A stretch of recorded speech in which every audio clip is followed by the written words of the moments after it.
Hi, I'm Craig Phillips, and in this video I'm going to show you how to spray paint your outdoor buildings just like this one.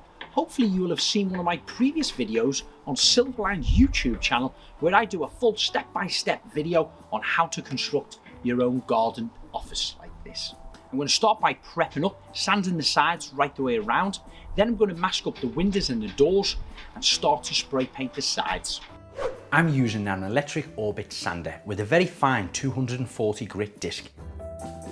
If your timber is older or reclaimed, you may need to use a lower grit to start with and work up to a higher grit to get a smoother prepared surface ready for painting.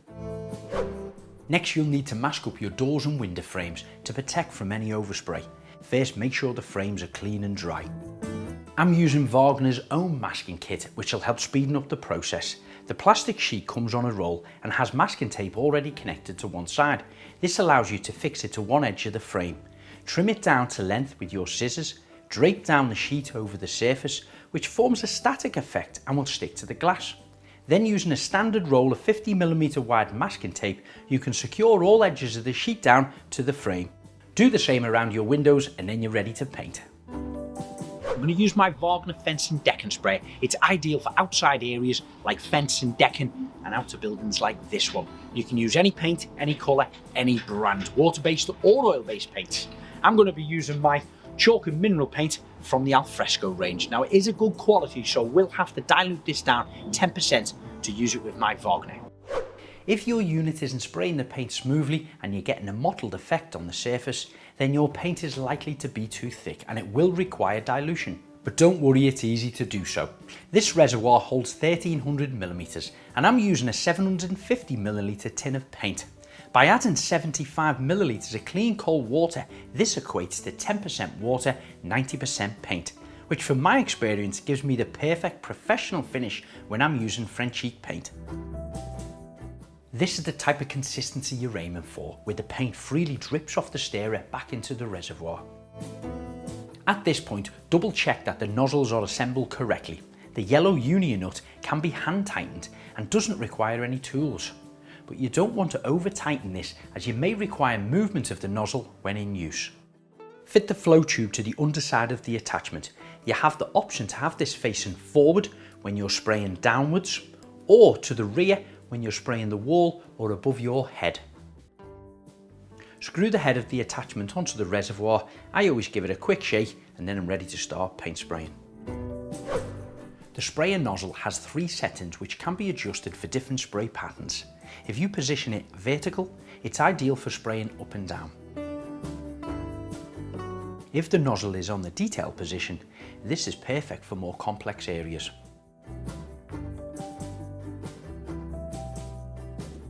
If you position it horizontally, it's ideal for spraying from left to right.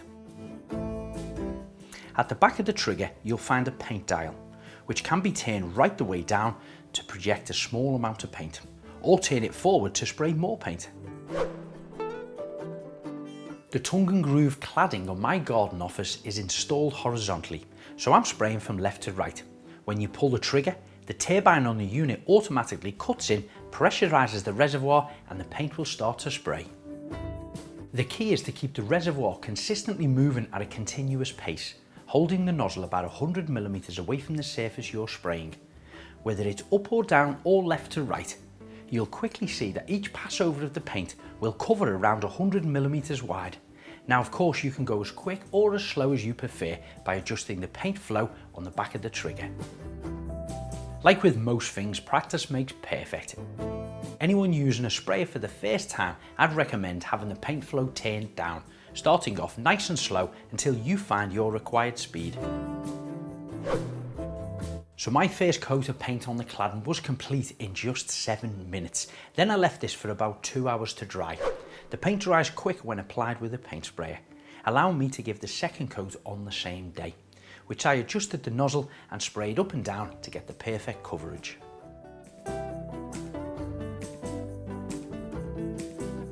I've built some wooden corner trims to mould around all 4 corners of the garden office. Likewise with the rest of the woodwork, I'm going to be applying 2 coats of paint before I fix them to the structure. This saves on further masking and cutting in.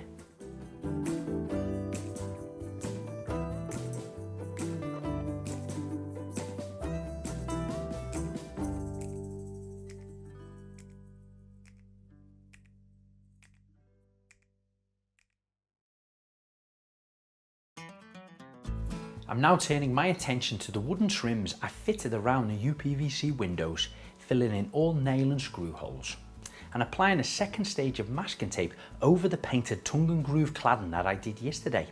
This will allow me to spray paint my window frames and doors, wooden soffits and fascia boards.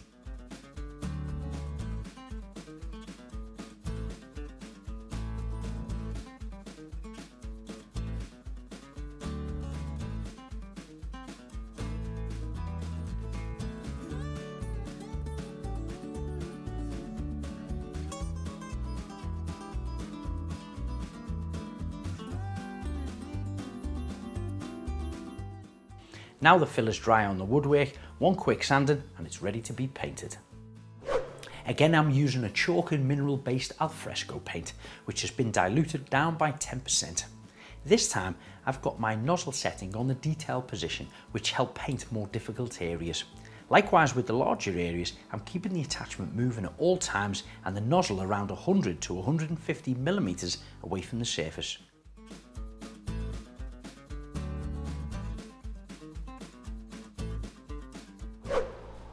Now the fascia boards have had one coat, I'm going to leave this to dry for an hour or two, then give it a second coat before removing the masking tape.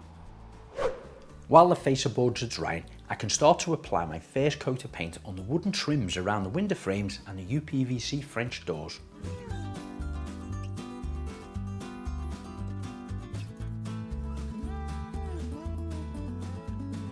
Again, I've kept the nozzle set on the detail position, this time turning my paint flow down on the dial behind the trigger.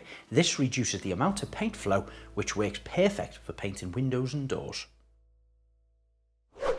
So now the UPVC doors have been sprayed. I'm going to leave this to dry for at least 2 hours and then give it a second coat. From this wide shot, you can really see how effective Wagner's masking kit is. It not only protects the surrounding surfaces from any overspray paint, but allows you to paint surfaces so much quicker with the added benefit of cutting in one colour against the other, far better than I can do with a paintbrush.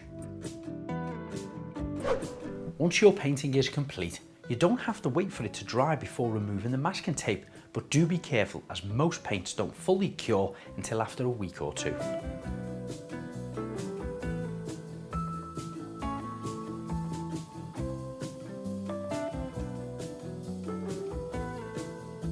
For the finishing touches, I'm going to glue and fix the corner trims into position that I painted yesterday.